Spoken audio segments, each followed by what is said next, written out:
So as you may know, LeBron and the Cavs, they lost in 5 games in the NBA Finals this year. So that brings up the question, where do LeBron and the Cavs go from here? Because even if Kevin Love shows up, which he didn't, I still highly doubt whether the Cavs can beat the Warriors. They could probably get, maybe another game, maybe a third game. But other than that, who knows? So this begs the question, or brings the question up, where do LeBron and the Cavs go from here? So they can either trade Kevin Love. I think, this is all my opinion, they can either trade Kevin Love for Paul George, trade Kevin Love for Carmelo.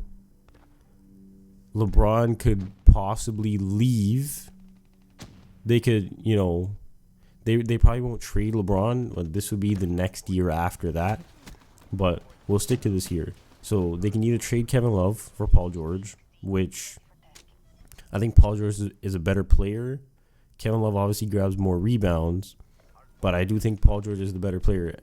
Sometimes he could be, a ball-centric person, like an ISO player, but if you have Paul George, LeBron, and Kyrie, I feel like that's better than LeBron, Kyrie, and Kevin Love. That's just my opinion. That's not, hate. That's not any hate towards Kevin Love. Like, the guy, he averaged, 20 and 10 in Minnesota, and he can easily do that here, on the Cavs. But I feel like he's overshadowed by LeBron and Kyrie. And then, that's why, he doesn't get as many touches, so then he gets cold during the game, right? So you can either trade him. I see the Cavs either trading him for Paul George. They can either trade him for Carmelo, because I feel like LeBron can revive Carmelo's career, because Carmelo's obviously not doing the best in New York. He's made it to the Western Conference Finals, I think, once. That was when he was on Denver.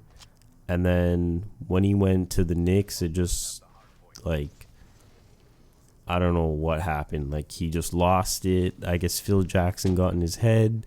The Knicks, management got in his head. And then now I feel like he's slowly plummeting, because no doubt, the man can score. The man is an offensive machine. He can score the basketball.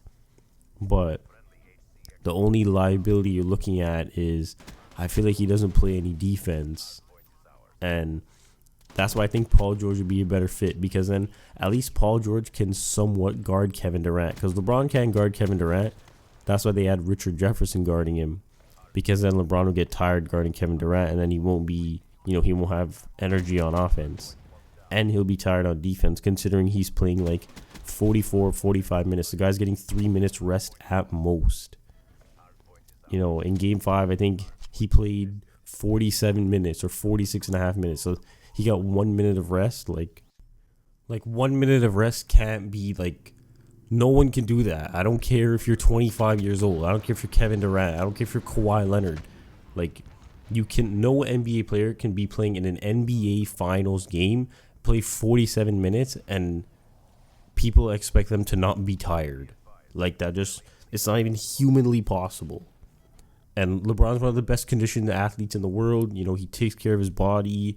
He does a whole bunch of shit. And you never see him he doesn't get fat. He doesn't do any dumb shit.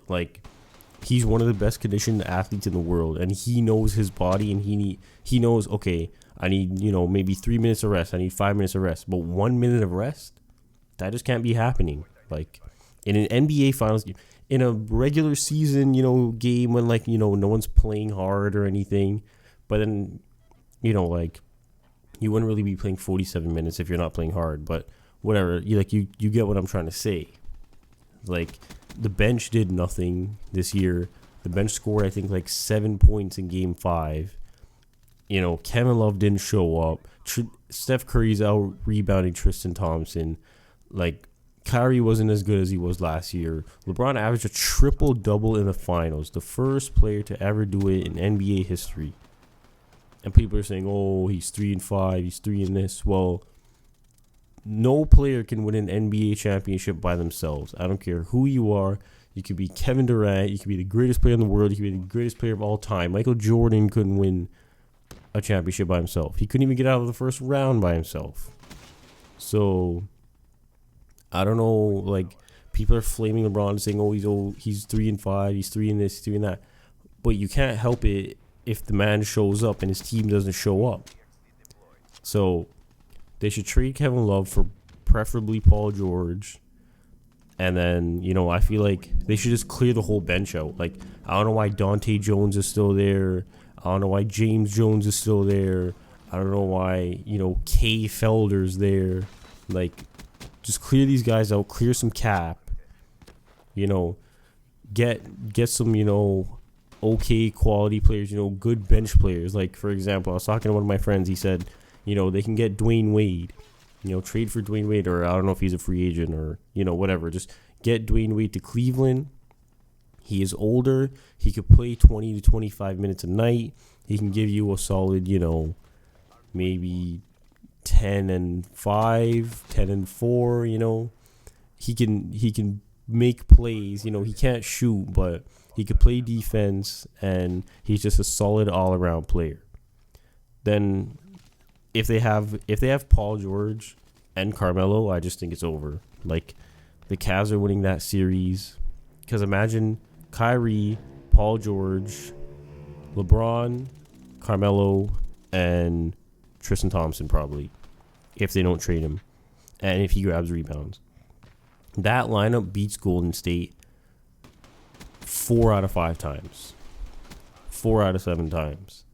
They can beat Golden State in a 7-game series with that lineup. But the only thing is getting, Paul George to commit. I feel like Carmelo would want to play with LeBron regardless, because like I said, I feel like LeBron could revive his career.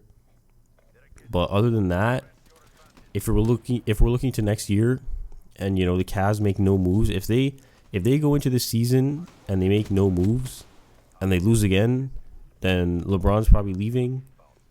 A lot of people are saying the Lakers, a lot of people are saying the Clippers.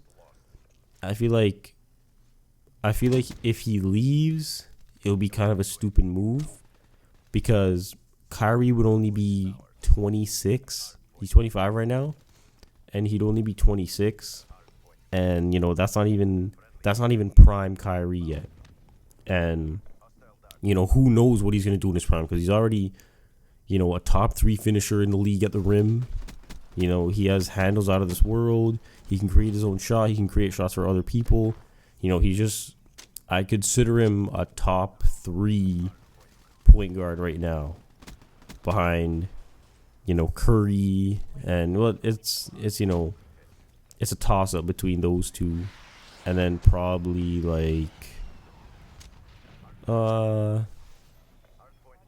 maybe like Damian Lillard, maybe, but whatever.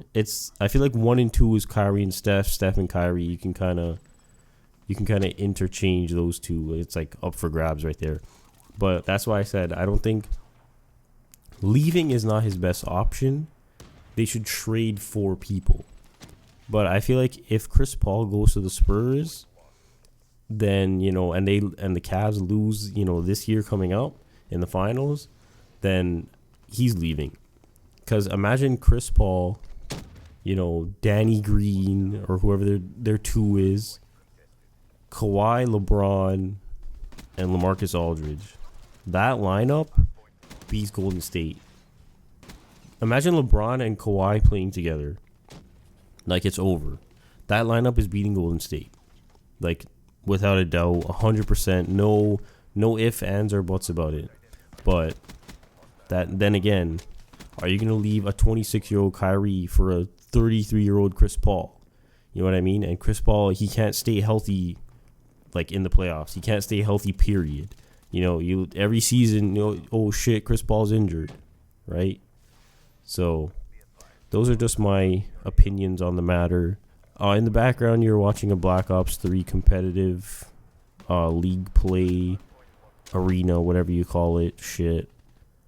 But yeah, that's pretty much it. Thank you everybody for watching. Talk to you in the next one.